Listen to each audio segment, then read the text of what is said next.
barbershop and he charged me 80 bucks. I don't think it's worth it. How the f is it 80 bucks to cut a taper and a lineup, bro? And he put in enhancements. I never asked for that. Bro, these barbers. These barbers. Yo, I'm at a point in my life where getting a haircut every 2 weeks, that shit is over with. There was definitely a point in time where I needed the lineup to be fresh at all times. I need a lineup to be fresh. Not no more. If you look through my videos, I'm scruffy most of the time. You know what I'm saying? I'm married, got a kid, I'm chilling. I'm good. In your single days, you had to be fresh because you don't know who you was going to run into. You know what I'm saying? What shorty you might run into, anything like that. And it was cheaper. Now, I'm married and chill. I'm good. And then imagine spending $50 every 2 weeks for a cut. Man, that's not gonna happen, dog. Nah, haircuts has gotten too expensive. Me, I'll go like once a month unless I got something happening and then I need a cut in between. But other than that, I go like once a month because it used to be like a haircut and a shape up and shit like that. Nah, that's been over with for a couple years now. I'll throw this do-rag on real quick, lay this bitch down, and shade this off real quick and shake myself up. I'm good to go. I'm not. Nah, hell nah. It ain't worth it. It ain't worth it when at that point in my life right now. All I do is go to work and go home anyway. So I'm good. Any type of licensed professional looking for a chair for rent in the Las Vegas area, 7 minutes from the strip, please give me a call. Jump in my DM or something. I got $100 booth rent. $100. Get at me. I think it's crazy to complain that another man charges too much for anything. I'll never look at another man like that's the most hated shit ever. To look at another man and be like, you make too much, or you charge too much. Like when was that ever okay to do? Go to school for 1,800 hours or 1,500 hours, or learn a skill on YouTube and pay yourself 6 figures. Like that doesn't sit right with some people. Oh, you charge too much. No, you just don't like what you make. You know what I'm saying? And if I were you or the people who complaining, we're gonna create your own skill set and we're gonna create more income for yourself. What's the most money you paying for a haircut? $30. Now, if it's a house call, probably 100. Nah, 150. I feel like the premium now with barbers, I feel like they be overkill. Ain't no way I'm getting a regular low taper, a regular fade, and the cut $50. What are we doing? When I was in Miami, you paid say celebrity barber. I'm like, all right. I done seen a couple rappers or whatever he done cut. So yeah, man, you know, I'm like that. First of all, fam, if you really cutting hair, and everybody know this, man, if you really how you supposed to be with the clipper, man, you ain't pulling out no black spray. I see you go like this and the compressor wake up, I don't even need you to cut me, boss. After I get the cut, you ready to pull out the black spray. I said, oh nah, boss, I don't use that. He said, I bet, man, you done. I said, man, I appreciate your time, so I'm gonna tip you a little extra, man. How much it is? You know, it's just 300. I said, huh? It's just 300. I ain't gonna lie, fam. You gotta get that. What, 300? And you was just finna pull out the black spray? If I end up talking them down to 150, my homeboy say, I don't need a cut no more. They said a haircut costs $40. And the guy getting in your chair, he expected to pay $40. Or you personally. Hey, yo, listen, y'all. This is a good one for y'all. You work in the shop, and the shop owner has a sign suggesting how much the haircut should cost, right? And the guy getting in your chair looking at the sign, and the sign said haircut $40. But you want to charge him $50 or $60. Should you charge him your personal fee, or should you go by the sign that's on that on the sign on the wall? Is he a walk-in? Yeah, he'll walk in. Exactly. So you gotta charge him personal. Don't go below. Don't go below.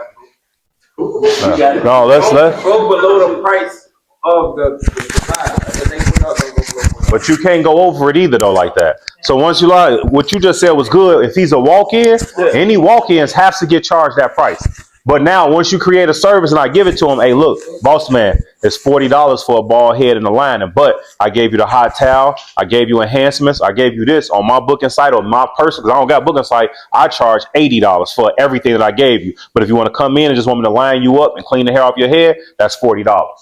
But now you tell them what the upcharges come from, and you also still, when you go into a barbershop, you're not in a suite, you're in a barbershop, you still got to respect whatever the house prices is. So me, my team, we meet once every 6 months. We meet just to go over the house rules. How much we charge for certain things, what is we using to make sure that we all are on the same page. You can't be charging $80 for this, and I'm doing it for $40. I promise you, you're gonna lose some. Because it's like, man, you cut great. You probably cut better than me. But I'd rather go down here for the 40 than pay the 80. And then sure, I might get in and out faster down here. You feel what I'm saying? So you all have to be somewhat on the same page. It's going to cause too much of a conflict. Supply and demand, right? Yeah. Because more likely the cost of the haircut on the sign is within the market rate anyway. Exactly. So even if y'all too high, I'd rather go down the street and get it for cheaper. I do that. I'm gonna tell y'all what's wrong with the barber game real quick. All you barbers that listen to that bald head bearded dude tell you to scale your business, y'all the problem with the barber game. Y'all the problem. Y'all let this dude tell you to scale your business. And I was under the impression that scaling your business meant, okay, I could produce 10 units in an hour. I upgrade my machinery, now I can produce 100 units in an hour. How does that work in barbering? Because last I heard, I can't buy another arm, I can't buy another set of eyes, and I can only cut one head at a time. So y'all tell me, like, how exactly do I scale my business? And how is it that y'all be believing these dudes when they talk crazy? He came from 4 hours away and paid $250 for a lineup. Like, y'all ain't see no Square, y'all ain't see no Squire, y'all ain't see no Intuit receipts, y'all ain't see no books, y'all ain't see nothing, y'all just believe him? Is y'all that goofy? On top of that, Buddy snaked the guy that brought him into the game. On top of that, Buddy was looking for a retirement plan, and he got y'all to pay him to tell y'all what to charge, and now he don't got to cut hair no more? Sound to me like y'all getting out here. Like, for real, that's what's wrong with the game. Y'all barbers is goofy for even going for that stuff. Y'all goofy. Thinking that somebody gonna pay $150 for a haircut and a beard. Y'all shit. Y'all deserve to go out of business. Y'all deserve to lose clients because y'all believe that goofiness. Barbers, I don't care if you come in 1 day a week. I don't care if you go on vacation for a month. I don't care what you do with your time as long as you pay your booth rent on time. Reason to not pay your booth rent. Like, you have money to go to Miami for 2 weeks, but you don't have the $300 that you owe the barbershop for booth rent? That's not how this works. Barbers think because they're not at work or they didn't decide to work that week that they shouldn't be paying their booth rent. No, that is a you problem. And chances are, if you don't pay your booth rent before you decide to go on vacation or take time off, you won't have a booth to rent by the time you return. At least not in my shop, I promise you. Like, yeah, no, y'all bugging. Like, the barbershop owner just supposed to take the hit because you decided to go on vacation? I don't think so. Pay your booth rent and be responsible and handle your business. If not, go open your own. Everybody thinks that I'm against the booth rent commission model and all that. They think I'm just anti-booth rent. But let's talk about this for a second. Here's what I'm actually against. I think the booth rent model is dead because suites have killed it. This is not a commission thing. This is booth rent is dead. Because I'm going to ask you, why would you go to a booth rent shop when you can go get your own suite for the same price? You control the vibe, you control the cleanliness, you control the paint colors, the design, you control your entire schedule as far as like when you want to come in, when you don't want to come in, with no pressure from the owner. So when I'm talking about booth rent is dead, it's not because I think commission is so great. Now, it is great for a beginner barber, but everybody in the comments has already admitted that, right? And if you look at the situations, most people want to get their career off to a rocket fast start. Commission is the best way to go. We probably all agree there. But what I'm saying is booth rent is dead because of suites. I don't hate booth rent. It's just a dead business model because there's no value there. You get everything plus some in a suite that you would in the booth rent shop because there's not many walk-ins. Now, if you got some shop been around 25 years and has walk-ins and stuff, you're gonna go in there a little bit. But if you an owner, man, the booth rent shop, don't you dare open up another one because it's a dying business model and the suites are taking over for the booth rent. It's replacing it. So I'm arguing suites and a commission model, depending on where you're at in your career. That's all I'm saying. As you can see, if the barber are having a hard time to even move forward in this economy, that goes to show you that economy is really bad. It's very, really bad. Speaking of barber, it looks like I have to go visit my barber again. I really need a haircut. But beside the point, we're here to talk about the barbershop part. Most of them are closing down, or more some business owner who are barber, they are struggling to get clients because of the way economy is, right? I used to get haircuts at least 3 times in a month. Now I can't just be going every time like that, right? Because because I got other priorities because things are expensive. So now I only trying to go at least twice a month to see my barber. I need to schedule him because yeah, this is not good. I do not look presentable enough. But yeah, guys, I've seen this even from my own barber. He used to have his own commercial building he was renting out, and he couldn't afford it anymore. So he was, me and him were having a conversation. He was saying, hey man, I'm about to close the shop because it's too expensive. And also, beside that, he have a baby on the way, which is even tougher, right? And he said, I can't do all this, it's too much. I have a baby on the way, I got shut down this, I'm not making enough money. Because in his barbershop he was renting out, he have other suits that he was renting out. It was like 6 of them. No one is renting it. It was only him. Everybody have quit on him. So what he decided to even leave before the rent end. But he said that he was cool with the renter. He was not gonna charge him overcharge all those fee. You know, some people they will overcharge you and all that stuff. I was like, that's a blessing that they're not even gonna overcharge you on this kind of when you decide to leave in mid of your lease. So what he did, he said, I'm going back to rent a suit. So if you guys don't know what is it to rent a suit is just when there's a bunch of barbershop inside the little commercial building, right? And there's a barbershop there, barbershop there, barbershop there. So one of that little section, the barber hour, that's a suit. So he went back to rent a suit, right? And it's much cheaper. It's like I think $150 a week something, instead of him paying $2,800 plus utilities. That's a lot. So he was able maybe to save more, because some client feel comfortable to move with you, some client don't. I moved with him, and as a matter of fact, I got lucky. He moved near close by where I used to get a haircut before I met him. And this goes to show you guys that the economy it is not doing any well, because if you look at a barber back then, they used to make a pretty good livable amount of money. But a lot of those people, he told me that they quit or they started a whole different industry.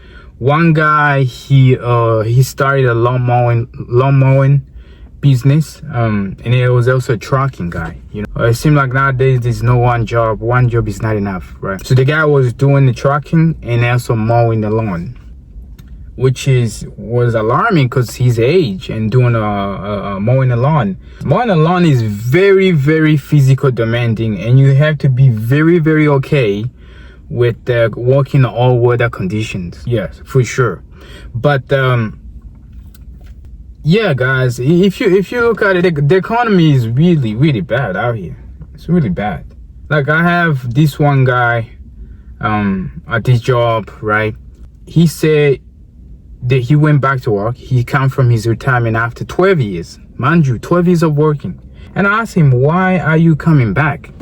He said, I'm coming back because I'm running out of funds. Everything is too expensive. I can't afford it. So I was forced to be back to work. Mind you, was 12 years in the retirement. Now he's back to work. So he can be able to afford a few necessity, you know, his electricity and all that stuff. This shows you that economy is not heading in the right direction at all. So people, when you out there, make sure you are putting some money aside, you know, for the rainy day, because it's going to rain whether you like it or not. You know, rain will take its time, but eventually it's going to rain. Save your money for rainy day, right? And then also get to live a life, you know. Don't take that too serious, you know. I mean, save up the money, also still get to have a life, you know. Go out with your family, go out with your friends. It doesn't have to be too expensive to enjoy going eat out, because I'm not that type of guy gonna come here and say, save all the dime you have, you know, save all the money you have, and they have no life, and like live on the rice and beans on the rice. You know, I'm not Dave Ramsey, right? I'm very reasonable, and I've been to both sides. I've done Dave Ramsey plan, I've done Remy said, if you know guys who that is, and I've done all the plans financially. But I've come to my own conclusion, right? You can die tomorrow. Trust me, you can die tomorrow. Nobody's guaranteed tomorrow, right? You can wake up dead. There's a bunch of people today woke up dead. That's why I'm telling you, don't just be like, save. The world is ending. The world is ending every day for one person, right? Just go out there, right? And you don't have to go to a fancy restaurant. If you have some little extra money left over after you pay all your bills and you save some little money, make sure you just go have some life, and go to a taco place, get you some cheap taco with a friend, have a laugh, do something you enjoy, because at the end of the day, why are you making this money for anyways? You are making this money so you can live a life. This is one thing they were never going to take away from people. People, whether the economy is good or bad, they still need to feel some sort of human alive. That's why you see people going out to eat. Even though you wonder why are they out eating, even though economy is bad. I'm telling you, it's not because some of them can afford it. It is because the way economy is functioning. People still need to go do what they enjoy. You're never gonna stop people from doing what they love. And that's the one thing that make human beautiful, right? You can never stop them from doing what they love. They will fight for it and they will eventually go back to it. And people love hang out with people, that's why people go out to eat, have a good laugh, and bless other people by giving them good tips, all that. But beside all that point, guys, just take care of yourself and your family, save up some money, also live a life, because we don't know tomorrow, and tomorrow is not promised. Please like, subscribe to my channel, and I'll see you in the next one. And also support your barber, because times are tough. I'll see you in the next one. Peace.